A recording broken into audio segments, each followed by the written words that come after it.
Olá, bom dia, boa tarde ou boa noite para você que acompanha este vídeo, seja na comunidade Metalogos, no YouTube, enfim, qualquer canal aí. Vamos comentar hoje sobre rebeldia. Rebeldia não é exatamente o que nós falamos, ou pelo menos se é, não é da forma como pensamos. Rebelde é aquele ser que se coloca de modo contrário ao que é instituído socialmente, certo? Então, vou dar um exemplo que até aconteceu recente aí, numa conversa sobre exigências de diploma para exercer profissões ou para conversas mais aprofundadas, enfim, seria exigido diplomas. E a rebeldia interna gritou e falou: nós não estamos nos escutando, né? É um pouco que em outro vídeo eu falei sobre lugar de fala, né? Como isso é falso e que leva a gente não escutar o que outra pessoa está dizendo. Se ela não tiver o lugar de fala, ou seja, se ela não está no lugar correto para falar aquela fala, não deve ser considerada, não deve ser ouvida, não deve ser levada em conta. Ou seja, o que é importante é o lugar, não a fala. E a posição, de novo, rebelde da minha parte, é que o importante é a fala, é o discurso, é estarmos atentos ao que está sendo falado. Se nós fecharmos os olhos para escutar, não importa se a pessoa é azul, amarela, verde, parda, negra, isso interessa. O que interessa é o discurso. E sempre nós temos que ir para a fala, para a energia que está pulsando naquela vida. Não importa se é um mendigo ou se é o dono de uma empresa multibilionária. O importante é a fala, não o lugar de onde ela provém. Enfim, esse não é o assunto do vídeo. Então, se colocar contrário a posições socialmente estabelecidas é visto como rebelde. E sim, de certa forma mas o ponto da rebeldia é que ela está embasada numa profundidade espiritual, sempre, sempre, sempre. Então, a rebeldia por si só não é só ser rebelde por ser rebelde. É o famoso, né, na juventude, o famoso rebelde sem causa, né? Ele é rebelde, não sabe por quê, não sabe o que está fazendo, mas ele é contra e vai ser contra. Esse não é o verdadeiro rebelde. O rebelde é aquele que, sabendo onde estão os pontos centrais da sua rebeldia, ou da sua causa, né, como a gente falava sobre rebeldes sem causas, na verdade esse sabe quais são as suas causas e da onde provém a sua palavra, o seu verbo, né, a sua existência. Então ele vai pulsar de um modo que vai quebrar os paradigmas das pessoas ao redor que estão estabelecidas em contratos sociais, em status sociais, em posições estabelecidas de dinheiro. Então é por isso que quando surge um Cristo, um Buda, né, enfim, um Maomé, todas essas figuras aí são vistas como rebeldes, porque ele sabe de onde provém a sua verve, a sua intensidade, o seu calor, o seu fogo interno. E isso acaba, com certeza, gerando muitas vezes apatia, porque muito embora a gente veja hoje o cristianismo como um modelo de sucesso religioso, não espiritual, mas religioso, é visto como se talvez na época ele fosse um popstar, e não era. Não era. Ele passou, mesmo os 12, há textos, né, os 12 apóstolos que teriam sido amigos, né, enfim, mais próximos. Vocês imaginem, numa sociedade com milhares de pessoas, apenas 12, se não for só simbólico, né, os 12, por causa, enfim, não vou entrar nesses méritos agora, mas digamos que realmente ele tenha conseguido tirar da existência, ter sido um sedutor, porque todo grande mestre é no fundo um sedutor, ou seja, seduxio, duxio é conduzir e é uma partícula de...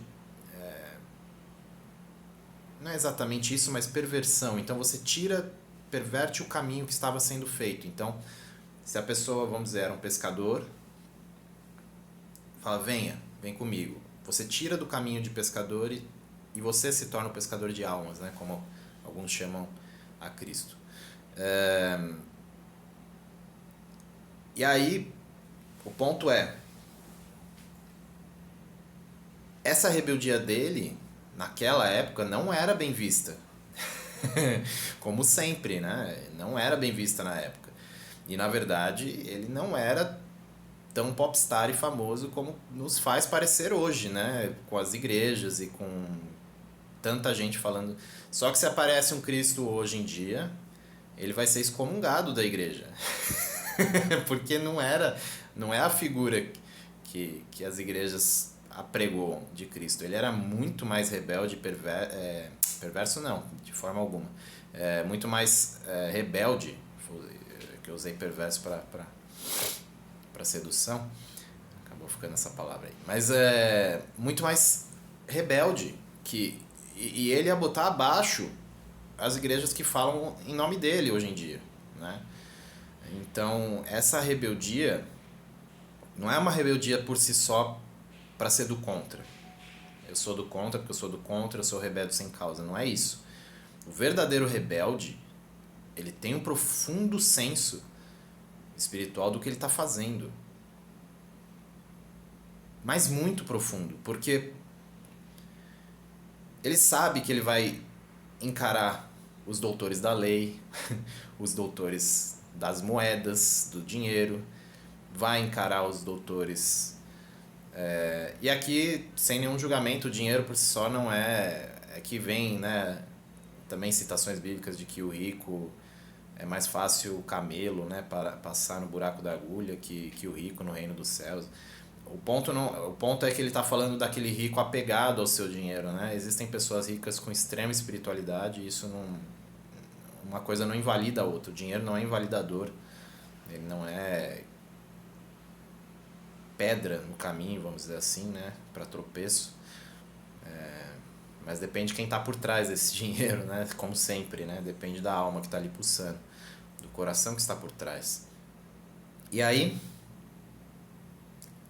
É lógico que ele incomodou muitas pessoas que não estavam com a espiritualidade por trás do dinheiro, assim como também se conectou com várias pessoas que também tinham muito dinheiro e o ajudaram a fugir após a suposta crucificação. Enfim, esse é assunto para outra hora, mas... Então, é óbvio que um rebelde não vai ser bem visto, porque você vai ter que revisitar todos os seus paradigmas de existência e falar, pera um pouco, então o que me ensinaram que viver desta forma ou de outra forma está totalmente contrário, sei lá, à espiritualidade, aos planos divinos, ou que seria uma vida mais bem sucedida de verdade, não de um ponto de vista só material, enfim. De novo, não que ser bem sucedido materialmente seja uma coisa ruim, pelo amor de Deus, não é isso. Mas só o material pelo material não tem pra onde, né? Um dinheiro bem empregado, né? Um dinheiro bem trabalhado pode ajudar e muitas pessoas, né? O ponto não é o dinheiro, né? Ele é só um instrumento, na verdade ele é só uma ficção social para a gente poder partilhar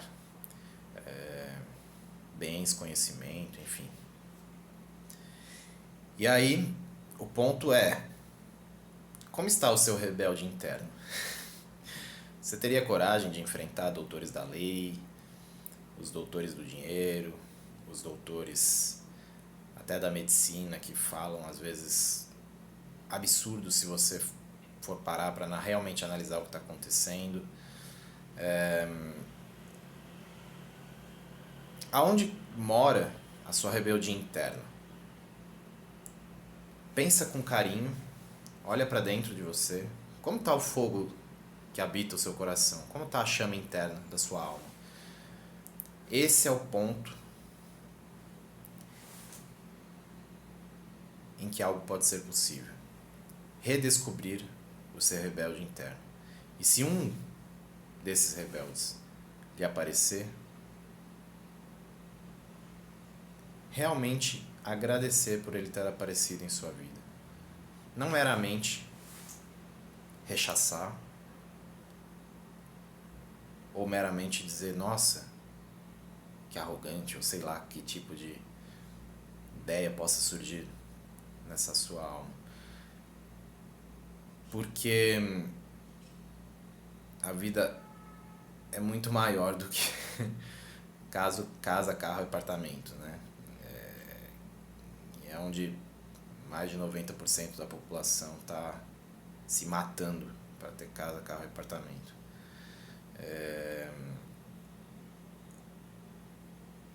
E lembrem-se, né? Um Cristo, um Buda, um Maomé, enfim, histórico, quando aparece, ele não é seguido de bate-pronto e não é um popstar, como as religiões fazem crer muitos anos depois, né? Cristo foi começar a se tornar popstar depois do ano 200 depois de Cristo, né? Com os concílios em Roma, no Vaticano, e falando, a gente tem que elevar esse personagem agora. Então, não acreditem facilmente, sabe, nas histórias que lhes são contadas. Sejam mais rebeldes, né? Mas não sem causa. Para entender realmente com curiosidade o que está pulsando por trás e quais são os interesses reais por trás dessas grandes histórias, desses grandes milagres, né? Curioso que Cristo fugiu da Galiléia ali e ninguém deu muito por falta dele, não. Ele não era o escolhido, o cara que, né, ia salvar todos os seres humanos, né? E se ia salvar, por que você está aqui nesse universo? Pensa um pouquinho nisso, tá? Eu não estou tirando aqui a figura de Cristo tenha sido um baita ponto de luz nessa terra, mas cuidado com as histórias fáceis, né? Ah, ele veio salvar, tá bom, então por que você está aqui? Por que você já não está no seio divino? Né? Por que você veio parar aqui de novo? Ai, ai. Não é, a história fácil é para comprar pessoas fáceis, né? E não seja fácil. Não se venda fácil, não se dê fácil a quem lhe mostra coisas fáceis. Seja um pouco mais rebelde com a sua alma, com o seu coração. Gratidão a você que veio aqui esses 13 minutos, porque a média de visualizações aí do tempo chega a 2, 3 minutos, eu não sei como é que... Enfim. Muito obrigado, gratidão a você. Vamos vivendo aí de forma mais rebelde, procurando os pontos de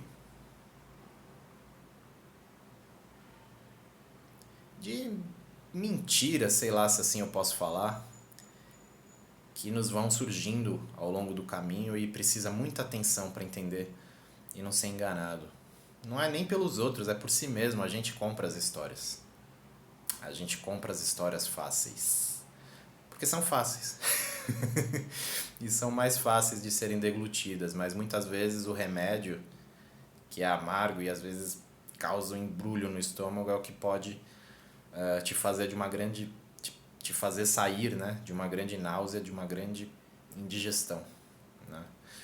Então, não caiam e saiam dessa indigestão da alma que muitos estão vivendo, porque há muito mais que casa, carro e apartamento, tá bom? Gratidão, um beijo na alma para quem assistiu e até mais!